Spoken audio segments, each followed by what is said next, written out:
Hello friends, welcome to my channel Glimpse Through Time with Sarvesh. Later 18th century का समय था जब भारत में अंग्रेजों का दबदबा अपने चरम शिखर पर था।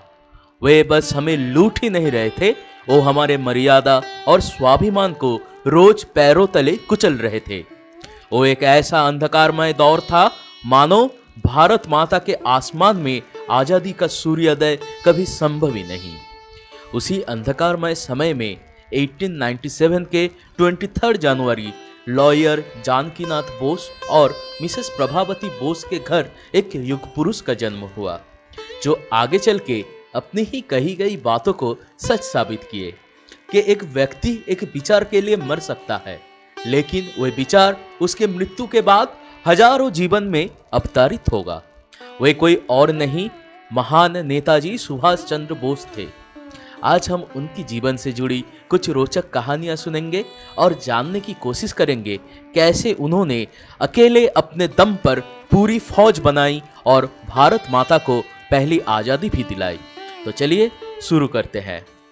लेकिन उससे पहले अगर आपको वीडियो पसंद आए तो प्लीज़ इसे लाइक और दोस्तों के साथ शेयर कर देना, और ऐसे ही रोचक कहानियां सुनने के लिए सब्सक्राइब करके मेरे चैनल के साथ आप जुड़ सकते हैं और नोटिफिकेशन बेल को प्रेस कर देना ताकि आपको हर एक वीडियो की नोटिफिकेशंस मिलता रहे।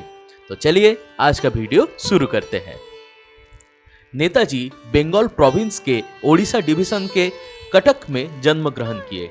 उनके पिता श्री जानकीनाथ बोस बहुत बड़े कोलकाता के लॉयर थे और ब्रिटिश इंडिया के अंतर्गत काम करते थे, लेकिन पूजा के छुट्टी में वो जरूर अपने गांव छुट्टियां मनाने आ जाते थे।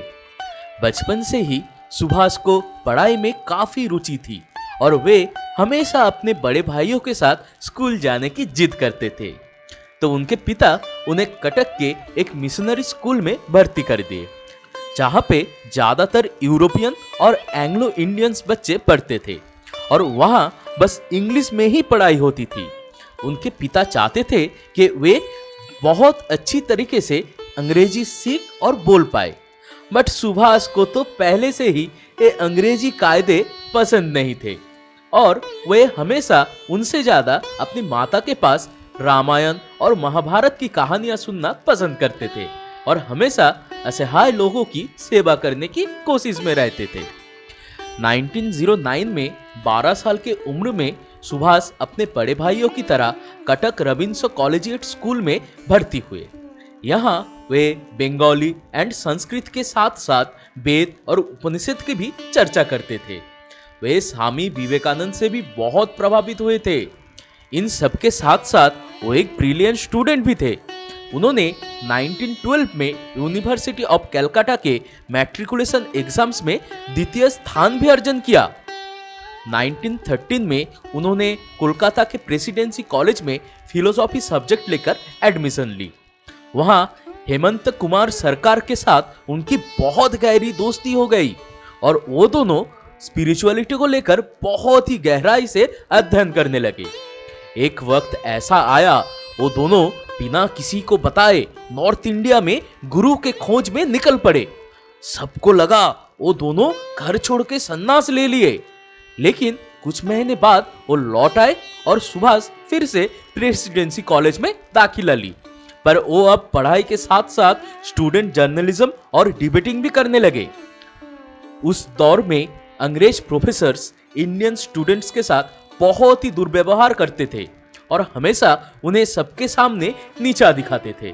ऐसे ही एक दिन हिस्ट्री के प्रोफेसर E.F. ओटेन भारतीय छात्रों के बारे में बुरा भला कह रहे थे और उनकी कॉलर पकड़कर पीटने लगे।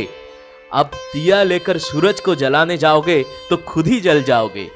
सुभाष ने कुछ छात्रों को लेकर प्रोफेसर ओटेन को सीढ़ियों में पकड़ लिया और जूते से मार मार के सबकी बदला भी ली, लेकिन इसके लिए उनको यूनिवर्सिटी ऑफ कलकत्ता से रस्टिकेट भी किया गया। लेकिन वहां के वाइस चांसलर श्री आशुतोष मुखर्जी के साथ उनके पिता के अच्छे रिश्तों के चलते 1917 में उनको यूनिवर्सिटी में फिर से दाखिला मिल गया, लेकिन इस बार उनको स्कॉटिश चर्च कॉलेज में भर्ती मिली। यहाँ पे 1918 में उन्होंने फिलोसॉफी के ऊपर BA कंप्लीट किया और पूरे यूनिवर्सिटी के फिलोसॉफी डिपार्टमेंट में द्वितीय स्थान भी अर्जन किया। सुभाष अपने पिता के बातों का सम्मान रखने इंग्लैंड गए इंडियन सिविल सर्विस एग्जाम का प्रिपरेशन लेने के लिए। वहां पे उन्होंने यूनिवर्सिटी ऑफ कैम्ब्रिज में मेंटल एंड मोरल साइंस लेकर भर्ती हुआ। वे कहते थे, जीत या हार महत्वपूर्ण नहीं है, लेकिन लड़ने का जज्बा ही सब कुछ है। ऐसे ब्रिलियंट स्टूडेंट ने जब आईसीएस एग्जाम में बैठे तो 4th रैंक लाए। आप सोच ही सकते हो वो कितने ब्रिलियंट स्टूडेंट थे। इंग्लैंड में रहते समय वो अपने पिता और बड़े भाई शरत चंद्र बोस को कई सारे चिट्ठियां भेजते थे। ऐसे ही एक चिट्ठी में उन्होंने अपने भाई से कहा, अनिश्चय जीवन जिसके लिए भयंकर नहीं है, जिसके पास ना ही हृदय हो और ना ही कोई सांसारिक महत्वाकांक्षा, उसके लिए इस सिविल सर्विस की जंजीरों से बांधकर देश की उत्तम और संपूर्ण सेवा संभव नहीं। और मात्र 24 साल के उम्र में उन्होंने अंग्रेजों की सिविल सर्विस को लात मार के कोलकाता लौट आए। अब इसकी आगे की कहानी हम दूसरी वीडियो में कंटिन्यू करेंगे। आई होप आपको ये वीडियो पसंद आया। अगर आपको ये वीडियो पसंद आया तो प्लीज़ इसे लाइक और दोस्तों के साथ शेयर कर देना। और ऐसे ही रोचक कहानी के लिए आप लोग सब्सक्राइब करके मेरे चैनल के साथ जुड़ सकते हो। और अगली वीडियो के लिए आप नोटिफिकेशन बेल को प्रेस कर देना ताकि आपको अगली वीडियोस की नोटिफिकेशंस मिलता रहे। तो मिलते हैं आपको नेक्स्ट वीडियो में, तब तक के लिए थैंक यू।